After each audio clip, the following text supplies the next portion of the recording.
was sitting in there, Jesus walked in the door. Jesus didn't speak English, right or wrong? Come on, talk to me. So if he spoke ancient Aramaic, then he would not say what's happening, right or wrong? Right. He wouldn't say good evening, good afternoon. He would have to say shalom alaikum or assalamu alaikum. Are you following?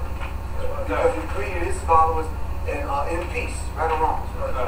Okay. I got a few minutes to go over a whole lot of concepts. All right.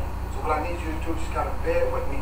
And a business card is on my table if you have any questions. Because you might have some questions. This is my third time here. We want to give Brother Omar a round of applause to bring him back. I think for the king the other two times. First time? Oh, okay. Yeah, I remember you. You owe me some pictures that you shot. No, I want to get back. Good, this is the first time we can just kind of go in. Is that cool? Yes. I want to go over some concepts. I don't know if you're ready to fly. You mentioned to you that this is interactive. So you're just not going to sit there and you're not interactive, right? So if I have to call you out, we're going to call you out. But there's some few questions I need to ask just from the rip, from the beginning. I've been on the road for the last 3 or 4 days. This is my fourth lecture. Number 4, right, Johnny? Okay, yeah, I think this is number 4. This is the 5th lecture.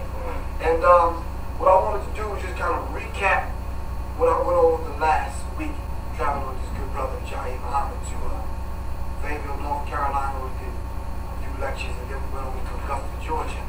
And then now we're here. I was going to do a recap. Don't feel you're obligated to answer any of these questions. What this is designed to do is for you to understand where you are. Alright? Because everyone needs a point of reference. Alright?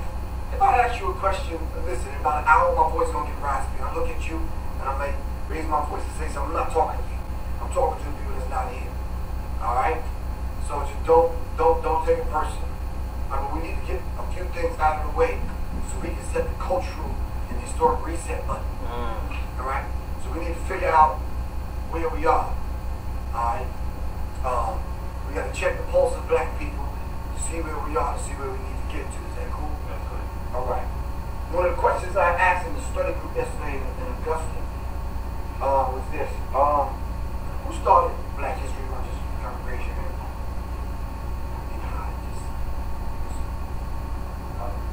Carter G. Bush, do you remember what year? You remember what year? Okay. Was it Black History Month? Or was it first? Yeah.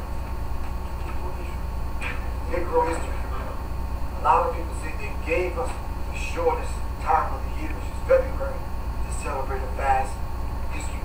Well, let's just set the cultural reset button, okay? They didn't give us anything. Carter G. Bush fought to have Negro History Week. Alright, so can we digest that one point? Okay. I think I should do a disclaimer before we get started, because it's about to get real rough in there.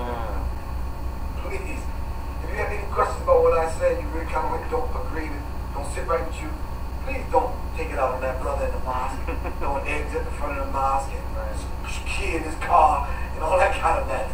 Just call me directly. My phone number 678. Yeah, can you guys some business cards? My phone number 678-557-2919. Can we kind of pass this around the room? Yeah, I'll start on this side. Pass that back. Alright? But we need to put the weight where it belongs. Now, if the brother, if you do go to the brother, he's qualified and educated enough to answer these questions. But what we want to do is, we don't want to point the finger, nor do we want to pick on Professor Griff today. Alright? We want to come up with some concrete answers, so from today forward, it's your duty and responsibility to teach 3 other people. Can we do that? Alright. We didn't have a search procedure in anything, so we trust everyone's going to, come and leave in peace. If not, we're going to ice you over here. We're going to secure us and make sure everything is straight. Alright? So anyway, I asked that question about Black History Month simply because yesterday, and Jahi will attest to this, out of a group of 50 people, no one knew. No one knew. So if we here standing in 2010 trying to move forward, you have to know your past. That's right. That's right. And those that paved the way for us to even be in this room today. And Carter G. Woodson at least deserves that. Am I right or wrong? That's right, sir. Okay. But if you don't know it, Wow. how you going to teach your children? Wow. Are you following? Oh, yeah.